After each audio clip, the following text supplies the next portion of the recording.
Hello বন্ধুরা, এই দেখো ফুলকপির পকোড়া বানাবো। চালের গুঁড়ো দিয়েছি, সুজি দিয়েছি, লঙ্কা কুচি, হলুদ, নুন সব দিয়ে তেল গরম হয়ে গেছে। এবার ছোট ছোট করে পকোড়া ভাজবো। তোমরা সঙ্গে থাকবে।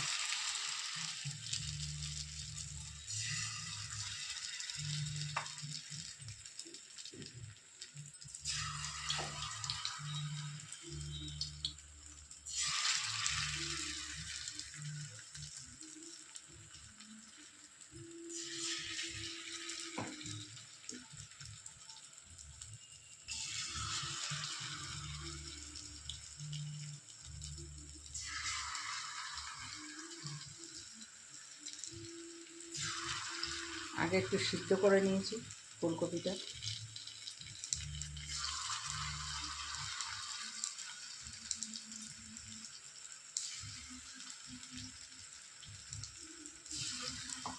তোমরা সঙ্গে থাকবে।